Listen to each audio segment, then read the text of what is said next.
Okay, hello everybody and welcome to this Maine Coon webinar. As the standard will be revised from the beginning of 2025, so in a couple of weeks time, we agreed in the Maine Coon Breed Council that we will arrange a webinar, record it and then share it so that it's accessible to everybody interested. My name is Riikka Turpeinen and I will walk you through the standard, and of course we will be focusing on the changes that will take place. I'm a breeder of Maine Coons and a member of Maine Coon Breed Council and also a FIFe judge in categories 1, 2 and 4. And together with me here tonight are the breeder colleagues from the Breed Council and also Mr. Mirek Skotarczuk from FIFe Judges and Standards Commission, who was our contact person when we were processing the proposal. So we did very close cooperation with the Judges and Standards Commission, and I'm really happy that you could, Mirek, join us here. Yes, thank you so much. I'm happy also to be here. Good. So, starting with the standard itself. So it was recognized in FIFe 1983. So it's already over 40 years old. And since then, there has not been too many changes in the standard. The most dramatic one, in my opinion, is the 2002 change where the breed size changed from medium to large. And since then, the changes have been more or less something that has changed in the whole category or in all breeds or things like that. And now, 1st of January, there will be some more changes, but the message we would want to make loud and clear is that we are actually not changing. I could say anything. The breed stays exactly the same and things stay the same. We just wanted to clarify some things, some parts in the standards, and give a little bit more detailed descriptions, hoping they will make things clearer. The motivation behind was that the discussions of the standards and what parts are a bit puzzling or things that are not so clear were going around. And in Breed Council, we had talked about this already years. And when Judges and Standard Commission from FIFe said that they will start their project of removing the faults that don't have any consequences, so no certificates or disqualification or things like that would be taken off so that we get rid of these kind of opposite standards. And then in the Breed Council, we thought that, okay, now is the perfect time to put these all together. And that's where we started the project. And it was done so that we have I think the biggest Breed Council in FIFe, and also we have members from many FIFe member countries. And this process was quite wide because also our members from the breed councils talk in their own countries with the Maine Coon clubs and so forth. So we tried to get a lot of voices to be heard before we made the proposal. So this was the motivation behind, and this is how we started the work.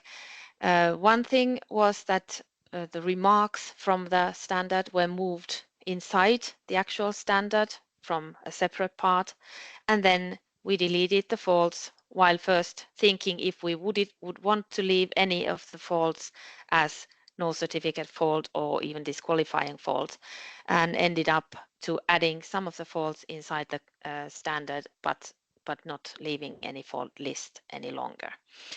And then second important message we want to make loud and clear is that, of course, even though we don't have the fault list, it doesn't mean that faults no longer exist, because the standard is the standard, and Maine Coon remains to be the same large cats, powerful, strong, square outlines, concave slopes and square muscles and so forth.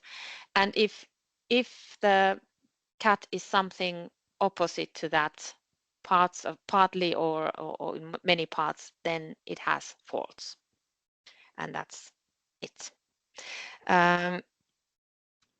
As a question to Mira, maybe to begin with about these faults, if you want to say anything addition to this, what was the motivation in Judges and Standards Commission to start this project of removing the faults? Yes, we noticed that in some breeds we have a lot of remarks, we have a lot of faults, as you said, which are leading nowhere. Some of the faults were really generic. They were just the opposite to the perfect description, to the description of the perfect feature of the cat. For example, in standard of Norwegian forest cat, in faults we had concave slope or indentation in the profile or the break in the profile, but the standard says the profile should be straight. So everything beside this straight is a fault. So we wanted to make it clear and to make it short. And when we looked at the standard of the Persian cat, there's no faults and there's no remarks. Everyone knows what's going on. And that was the motivation to make the standards more clear, to make them shorter. And in some cases, like Maine Coons, there were initiatives to make the standard more clear or to add or change the words which were misleading for some of the breeders of or the judges. For example, the same process like in Maine Coons we had in Russian blue breeds. Some clarification were done in the Bengals and so on. So there were, as a matter of fact, no changes within the standard, but there were much more attention focused on to make this a little bit more clear and simple, just like this, to make it without any doubts what the sentence is about describing any feature of the cat. So that was the motivation. Now we done the job. We did the job with some of the breeds, and this year we were working on other ones, and we'll come to GA with another proposals together with Breed Council to take care of this issue. I mean, this generic faults to remove from other breeds. Also, some breeds which were not the part of the project previously.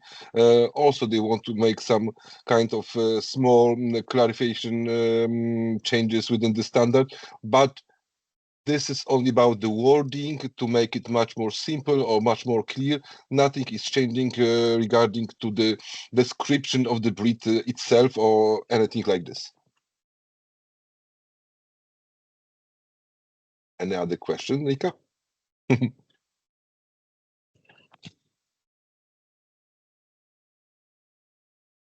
Ika?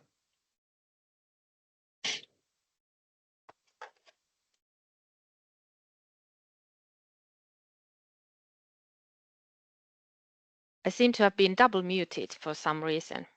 Okay. Okay. So yeah. So talking now but yeah. As you said, there's no changes in the standard. As a matter of fact, we just put some new sentences or make it much more clear, or use sentences or phrases which were used for standard for description of this breed for breeders also as the judges as well. Because there was in the common language we are talking about that breed during the shows, during the caterer visit, during the just simply conversation about Maine Coons or Russian. We just put them, you put them in the standard to make it much more clear and much more aligned with the reality we are living in. And this is the most important. As you said, Maine Coons should be large, powerful, the biggest breed we have in federation, and nothing, as a matter of fact, has changed in it. Yeah, absolutely. So then we will move on to the details, and here the color coding first to begin with, and this you need to remember then in the future. So the light turquoise color means that this is the standard text as it is, and the bolded one in turquoise is something that we moved from the existing standard to another place in the standard, and the light orange is the additions that are coming to effect from 1st of January, and then on the white the text are just explanatory texts. So to the actual topic, we will start from the body, and first you just see the illustration how the standard looks after 1st of January. So there will be from the remarks changed a sentence with an addition, and this is the quite important addition. So we wanted to add a text that while the Maine Coon always has to be in good balance and proportions, we added this latter part of the sentence with no feature of the cat being exaggerated, because even though Maine Coon has very specific features, it has large ears, it has a square muscle part and things that are in a way extreme, it still should not be exaggerated. So things should be in balance and harmony. Then we move on to the body and neck part of the standard, and this is something that is unchanged, so nothing added here because this is quite clear. The Maine Coon body has to be long, substantial in the bone structure, it has to be hard muscled, and very important thing, it has to be powerful and broad chested. So this kind of large framed cat, it doesn't mean that it's just long with very high legs and that's it. This broadness is definitely needed so that the cat can carry the body, the large body, and as you will see in the future in the presentation when we move on, that this broadness is needed for many details in the cat. Legs and paws also unchanged, so substantial, medium length, and length is like this so that it can form the rectangle in the body. And then the paws, large, round, and well tufted. So some good examples of snowshoes shown here on this slide. And there is actually nothing mentioned in the standard how the legs should be positioned or how they should be set. But of course, if the body is broad as it's supposed to be, then the legs are positioned on the sides of the chest or on of the body and not under it. And then the tail, again, unchanged thing. So long flowing tail, enough long to be from the base to the shoulder blades. And then to the head, and here we will spend a little bit more time because it's first of all with more details coming to the standard, and also the one thing together with the eyes and then ears where we get a lot of points on Maine Coon. So going through the changes, and those you will see, or the additions, you will see them in this light orange. So the first sentence was added, or the details there were added by the Judges and Standards Commission just to be in line with some other standards having similar phrasing. So this is more or less stylistic in that sense. But then the important part, and an important addition or detail to the standard is that the upper part of the head has to be broader than the muzzle. And another thing, that it has to have enough height so that there is room for all the details we want to see on a Maine Coon head. And these mature males may have larger, broader heads, was moved from remarks to the standard. So this is from the original standard. We wanted also to share some things about the proportions, because this is something that is not from the standard. So these texts are not from there, but hopefully these proportions illustrate a bit the proportions, what the height means, what the length means, and so forth, and give a good idea about those. So you see the line A here, or the arrows here marked. So this is the head length from the tip of the nose to the outer base of the ear, and then the B arrow is the measure from under the chin to the top of the head between the ears. And if these two lines are the same, then the head is really nicely proportioned and very balanced in the proportions. And then there are two extra lines also drawn, which kind of nicely show the proportions of when you talk only about the height. So the top and bottom lengths from the line A should be equal. So then the upper part is not lower than the lower part, and vice versa, to have balanced proportions there. And of course, the judges will not start moving around in the show hall with the measuring tape, but still, this is something you can see with the bare eye if some part of the head is out of proportion quite easily, I think. I don't know, Mirek, if you have seen this presentation or this slide before, but does it make sense to you? Yeah, yes, it does. Really does, and also I was this emphasizes when I was doing the lecture about all natural breeds. I mean, Maine Coons, Siberian, and Norwegian Forest Cat. The height is very important because when you have the height of the head, you have the possibility to create, in this case, concave slope. In other breeds like Maine Coons, there will be a long profile without being crocodile style head, which is really flat, and so on, so on. The same goes to even to Siberian. If you don't have height, the head never will be oval in the shape, and there will be no space for creating the space for indentation in the profile and slightly rounded forehead, because when there's the flatness at the top, it's not possible. It's not, it's not natural to have something like this. So yes, I agree totally. And also when you talk about the squared outlined head, that gives you the possibility to create those two boxes we want to see, the huge background for the muzzle box. I mean, the head and the skull. The skull should be high and deep enough to create the background for really nice marked and shown box in the muzzle. So perfect. Yes.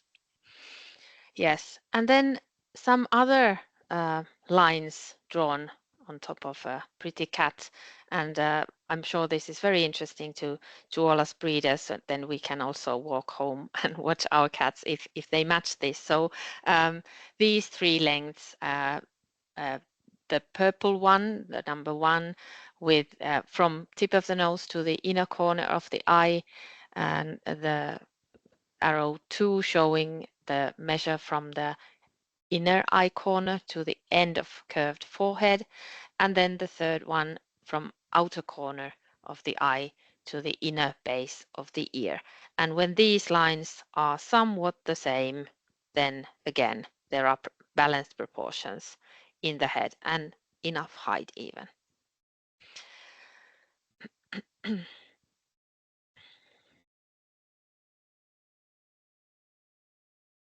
Sorry, did I jump over? No. Okay, so some more talk about enough height, because as said before, why we need enough height. It's a reason to have enough space for everything we want to have in the head.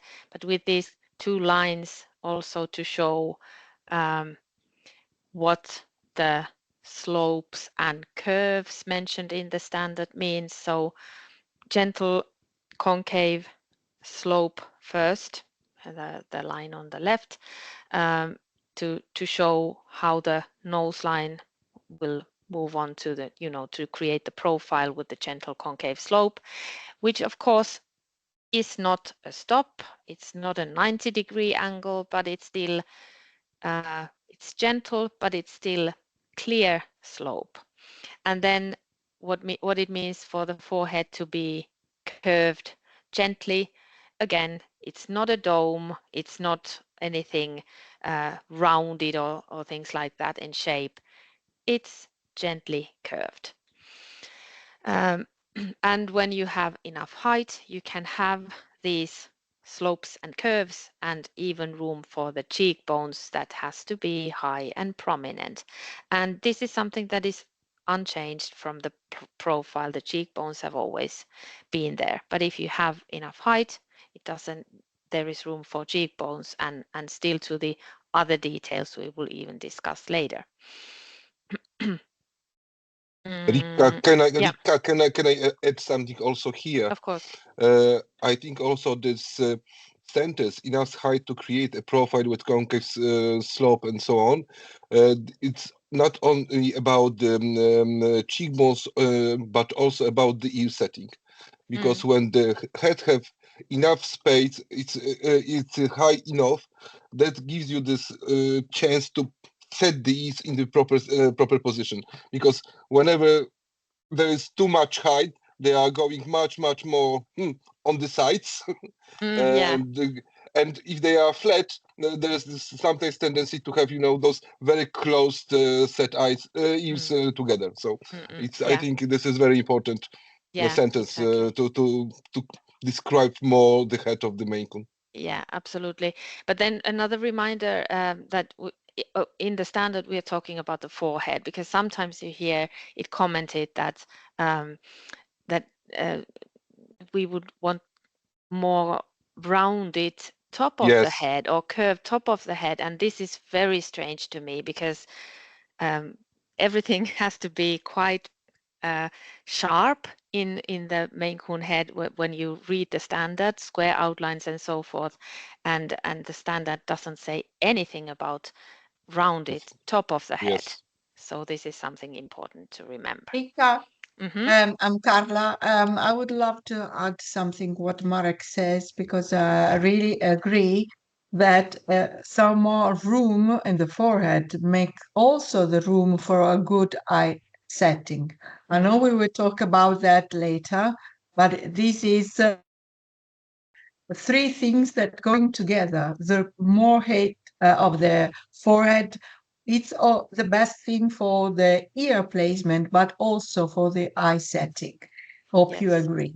Yes, absolutely. Because we need room for cheekbones, and if there is not, then there is no Yeah. room for eyes. But we will go to that Yep. in a Yeah. minute. Still staying in the head in general. So this another, to me, very important thing, an addition, is the part we added to the chin. So earlier it was just defined as a firm chin, vertical alignment with the nose and upper lip, which is of course important as such, but then we also know that the chin has to be broad and deep enough to complete the square outline of the muzzle. And this was completely missing from the standard. And from the beginning of next year, it no longer is. So now the chin is better defined to me, in my opinion, but also in many others' opinion, because this has been something that we have discussed quite some time with many colleagues and other breeders. So with this definition, now we can understand more that it's not just enough to have it in line with the nose. There has to be something more, and it doesn't look very balanced if the muscle part is really strong, but then you have a very narrow chin or very low chin or something else, even if it would be nicely in line with the tip of the nose and upper lip. And I share you the wisdom that I took from Anneli Persson years and years ago, when she said it to me so cleverly that a Maine Coon head is built on top of the chin. So that is kind of like the foundation of the Maine Coon head. You have to have the chin, and then the other layers are built on top of that. And in comparison, a perfect example from the Norwegian forest cat, where the profile is, where the head is built under the profile. And to me, this is very nicely defines or describes what are the elements where the other layers then will be built on. And then we move on to the ears. Here also you see the additions in the standard marked in blue, and the things that were taken away in red. So we made changes to the shape and also to the placement so that it would be more precise and leave a little bit less room for different interpretations. But of course, again, even though we added here even numbers and measurements, it doesn't mean that that anyone goes with a tape measure to do this. But you will see with your naked eye again how the proportions are. So the first thing added is to the shape of the ear. So the outlines of the ear should be straight without any curves or funny lines there, and moderately pointed.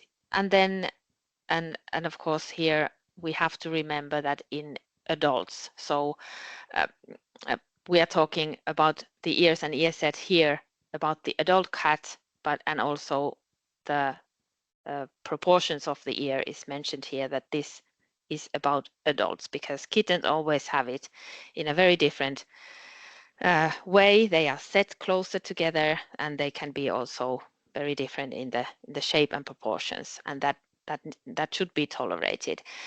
But in adults, it goes like this, and in adult cat, the size of the ear should not be more than 1.5 times the height of the base of the width of the base of the ear.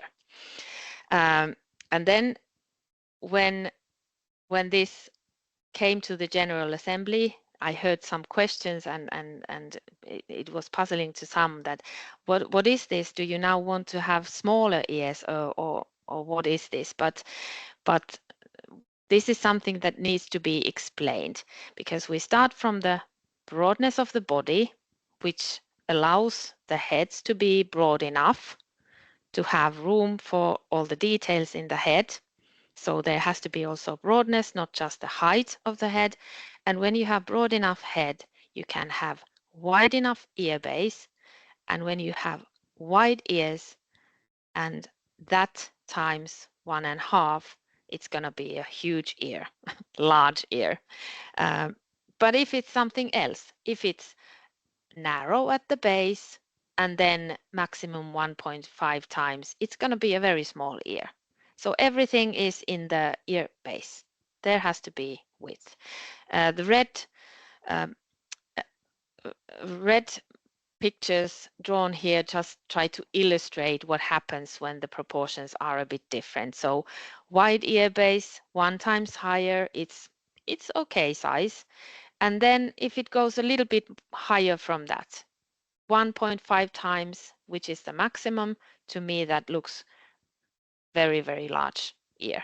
And then the narrower triangles there, the second from right is 1.5 times higher than the width of it. It's small, and then the furthest on the right is really off. It's too high, way too narrow, and it looks very wrong. The cat in the picture with those red lines, the red lines are 1:1, so equal in height and width. So there you can see that decent sized ears, that cat could even have higher ears than in this picture, and it would still fit the standard with maximum 1.5 times higher. Personally, I'm really happy with this description of the ears. You mentioned in the beginning of the lecture that Maine Coons are very well balanced and harmonized cats. Yes, they are, like all the natural breeds coming from the same almost mm, latitude in the world. They had to face in the original. They have to face different weathers, different season of the years, and anything which was too exaggerated, it would not survive. Yeah. So that it's perfect. All that breed, when you look at the structure of the points, it's almost one third for each of the part or head, the body and the coat. This is why those cats could exist in those severe conditions, and this describes the years perfectly for me. I'm really happy to see it. Yeah, yeah. Exactly. And then the little details in the ears that didn't change are, of course, the tufts and tufts. So the lynx tufts, desirable only, but you see them almost on every Maine Coon. And then some detail that is not often mentioned on any judging, but anyway, the cat should have the tufts also inside the ears that extend beyond outer edges of the ears. And I like these details on Maine Coons because they are something that you don't read in other standards. Okay, but then we move on to the ears placement. So the placement was again also something that was long discussed. What is right and what is wrong, as was the size of the ears. So should they be really high and close together? Well, of course they shouldn't, because even the standard we have now says that there has to be wide at the base and ear width between, and with the outer tilts and outward tilts and so whatnot. But anyway, trying to be a little bit more detailed, we added that they should be set at 11 and 1 o'clock. So if you look from the front, the cat, and imagine a clock over the face of the cat, you see where the 11 is, where 1 o'clock is. And again, nobody walks with the clock on the shows, but this is something you can imagine and think with your naked eye. And then, of course, we need to. There has been some questions. Where do you kind of draw this line with these clock pointers, or how do you call them? There was question if it should be the outer line of the ear or how, but to me, if it doesn't say that it follows the outer line of the ear as it says in some other breed standards, then it is in the center of the ear. And this is how it is now also illustrated here in the picture.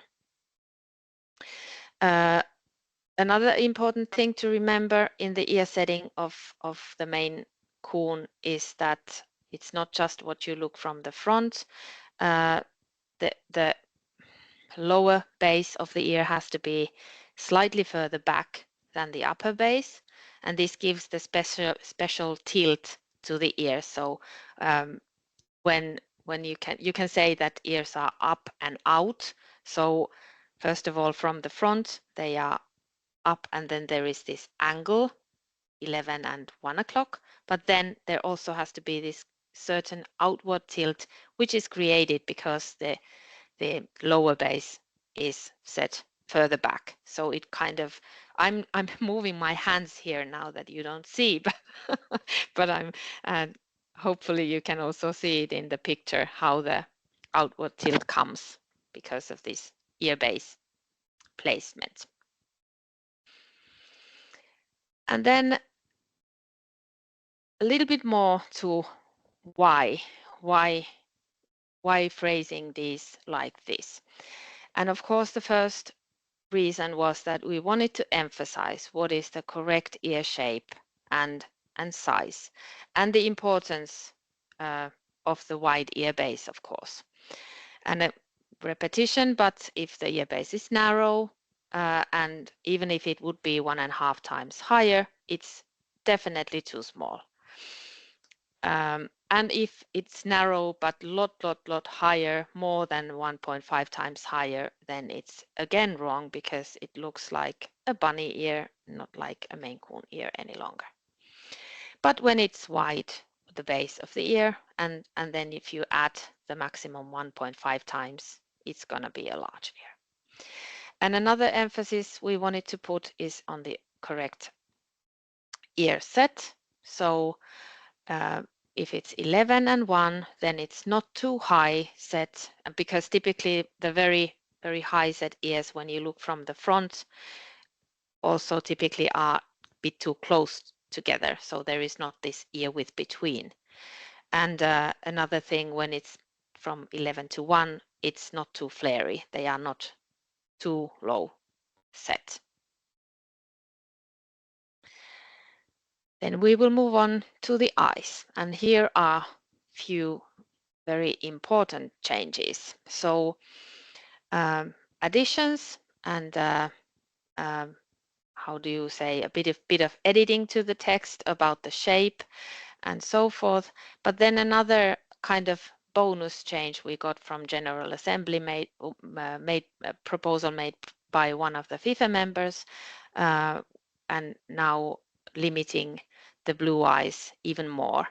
So we will go into that the next slide.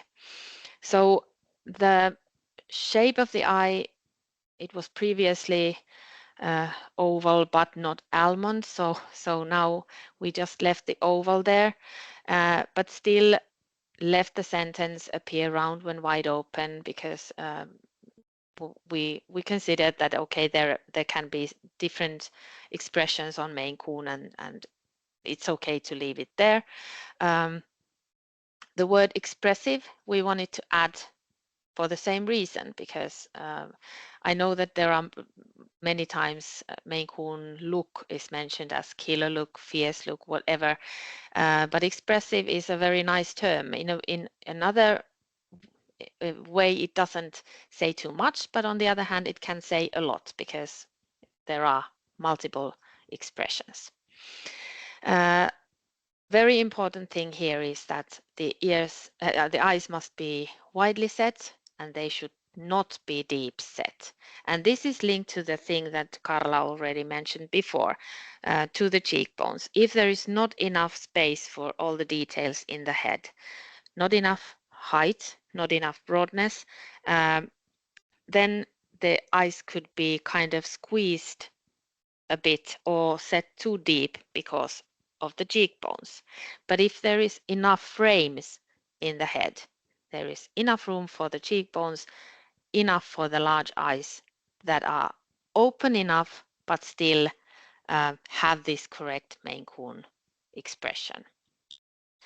Another thing, the eyes are supposed to be slightly slanted, and this is also another important thing where you need the frames for the head. You need to have enough space, because sometimes you can see a cat with a little bit too narrow head, and then also the eyes are too slanted. But when there is enough broadness in the upper part of the head, they are correctly just slightly slanted. The pictures here, the picture, the lower picture shows a very young male junior and then adult female on top. And there you can already see what happens to the width between the eyes with the aging, even though the sex is different. And then another very important thing, as said, yeah. Rika, can I add something to this to the shape of the eyes? I think this is very important because, as you said, some of the people said the Maine Coon has the killer looks, but some of the breeders and some of the people quite often mistake it with those eyes which are really small, which are really straight in the upper lid. This is wrong direction. As you said, this expressive look, this killer look, comes when they are really open, when they are expressive and very focused. not straight lit or hooded. So it's very good that we have oval, large, and expressive, because this is this wide look of a Maine Coon cat, not those straight lines. So it's perfectly done. Yeah, exactly. And the deep set eyes actually was in the fall list, so this was something that we took here because we want to put emphasis on that the eyes should not go any smaller or not set deeper and deeper, because this is quite often you see a little bit too deep set eyes in the wrong shape and so forth, and now the standard tries to tackle that one. And then the color of the eyes, this was something that we changed a couple of years back by the initiative from the Breed Council and then our proposal was that there shouldn't be blue eyes allowed for 03, 09 and non-whites. But then we had to add the 03 because General Assembly didn't accept that. So then we were only, the standard was changed so that blue eyes are not permitted with the cats with 09 or without white. But now this year's General Assembly came back with one FIFe member came with a proposal that it should not be permitted also for 03, and that was carried. So from now on, the blue eyes are only permitted for white Maine Coons and Vans and Harlequins. And of course, this is very important thing because we know that there is this sort of fashion and breeding with dominant blue eye Maine Coons, and it's a dangerous road to go. So this part hopefully will do the thing needed there. I already went to explaining on why, but these are the motivations behind why we did this. So it's little bit the same as when removing the falls. Oval is oval. You don't have to explain what it's not. It's not almond. It's not lemon. It's not any other shape, but it's oval. And then with the prominent cheekbones just explained, it's important that eyes are not deep set and that we have to be careful with that. With this change, we also made a change in the scale of points, so 5 points more to the eyes, and this is to put emphasis on the importance, how they are shaped, set, and so forth. And this passion for breeding dominant blue eyes I already mentioned. Then we will go to the coat. Little change here, so one part moved again from the remarks, so there is no longer remarks part at all in the Maine Coon standard, then everything is inside the standard. But we did a change in the coat structure. So previously it was mentioned that the undercoat is soft and fine and it's covered with a coarse smooth outer coat, and this was a little bit puzzling for many because coarse refers, we know that it has different meanings, but typically the coarse means a bit hardish structure, and this is not what was meant by it. So this word was changed to firm. So when the texture is silky but the coat still has this distinct body, so it falls smoothly. It's not puffy or anything like that, even though it's dense. The undercoat is very soft and fine, and then it's covered with this firm, smooth undercoat. So a little bit thicker, firmer coat, but still the overall feeling of the coat is silkiness. Exactly, and the coarse is also used in the Norwegian forest cat, and that was the reason of confusion, because the coat of the Norwegian forest cat is totally different than the Maine Coon one. So the firm is perfect description. I call it elastic. Sorry, this is my own, but it gives that feeling that it allows the upper coat falling down smoothly, but still have this body, and it's really elastic when you try to squeeze it. So firm is perfectly done here. Yeah, exactly. And still one comment, because sometimes I hear the questions that what does this all-weather coat mean? And yeah, on Norwegian forest cats we can talk about the raincoat or whatever, but it's actually the same on Maine Coons. Everybody who has ever groomed a Maine Coon in full coat, I mean, having given a proper bath to a cat, it takes a lot time to get the coat wet because of the structure of the coat, if there is the undercoat, the upper coat, and whatever. So even if the texture is completely different from Norwegian forest cat, it's really, Yes. it's tough to get it wet.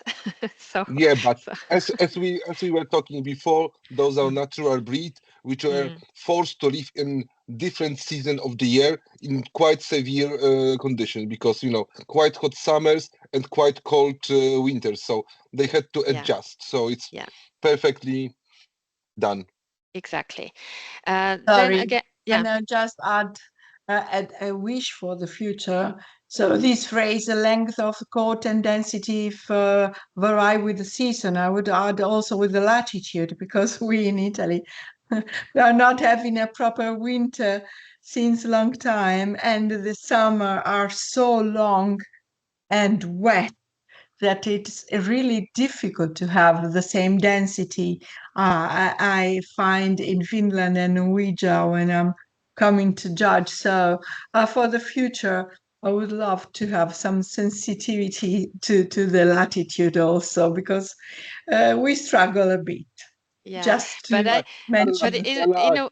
Carla, I think it's the problem of all countries nowadays, because having 40 degrees during the summer in Poland makes the same problems, and yeah, Yeah. but so then soon it will be all tropical Europe. So Yeah. yeah, but then there is also, I like it that it is phrased that length of coat and density of undercoat vary with the seasons, but it's not said how it varies and what seasons, because if you come to the Nordic countries, at least from what I know, and typically it is like that because we use the central heating, and I like this phrase central heating coat, because my Maine Coons are in full coat condition during the summer, and when the winter comes, they they drop into bikinis because of the central heating. So Yeah, and when we go to the world show, yeah, what happens with Brazilian cat, for instance, that are coming from the winter season, while our cats coming from the summer season. So yeah, we need to be elastic for that. yeah, good comments. Okay. So coat colors unchanged. All varieties are permitted, and including of course with white, but chocolate, lilac, cinnamon, and fawn, and pointed patterns, they are not recognized, and any amount of white is allowed. And then we are ready to move to the scale of points, and this was already mentioned when we talked about the eyes. So we added 10 points to the eyes from the head, but still leaving the 40 points altogether for the head. So most emphasis on the head from the total points. And then also this word size was added to both ears and eyes. And especially on the eyes, it is very important, so that we are not moving towards smaller eyes with the wrong, a little bit deep set. Yeah, I think perfect way to end this webinar is going back to the general part of Maine Coon and showing off world winners from last few decades.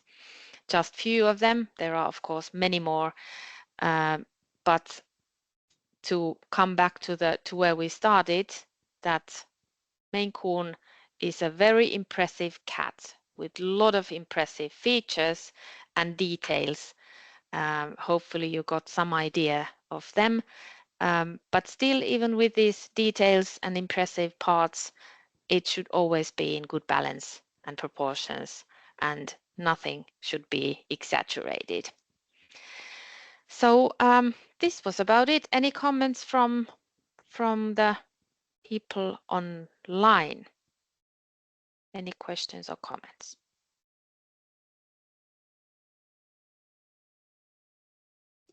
I think it was a very good presentation.